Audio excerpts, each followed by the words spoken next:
नमस्कार, हम नीलू राय आप लोगन खातिर भोजपुरी में छठी मैया के गीत लेके उपस्थित भइल बनी। उम्मीद करतनी कि आप लोग के अच्छा लगी। अगर नीक लगे, बढ़िया लगे तो लाइक करब लोगिन, सब्सक्राइब करब लोगिन। तो गीत ई बा।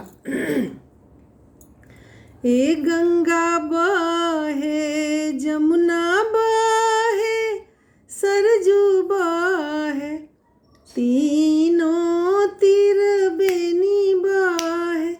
ए गंगा बहे, जमुना बहे, सरजू बहे, तीनों तीर बेनी बहे।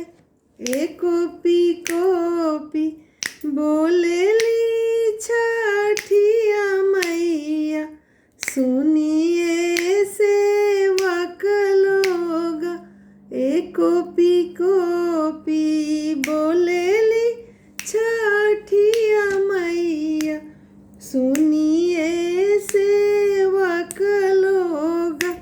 ए मोरा घाटे दुभिया उपजी गईले, मकरी बसेरा कर।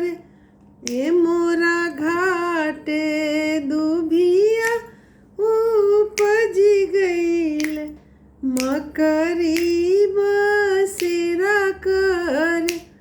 ए हथवा जोड़ी बोलीले महादेव, सुनिए छठिया मैया।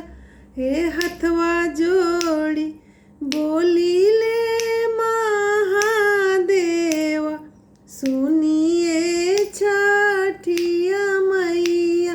ए रौरा घाटे दुबिया छिलाई देब, मकरी उजारी देब। ए रौरा घाटे गोबरा लिपाई देब, दूध से आरग देब। ए कोपी कोपी बोलेली छठिया मैया, सुनाए सेवक लोग।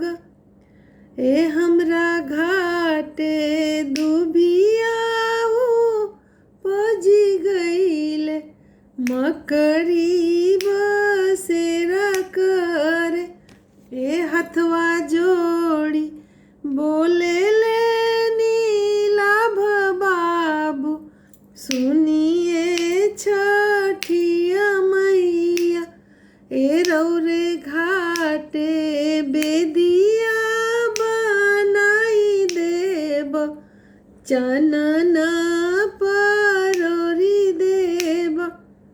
ए रौरा घाटे कोसिया भराई देब, ठेकुआ चढ़ाई देब। ए रौरा घाटे नारियल चढ़ाई देब, मुखिया गड़ाई देब।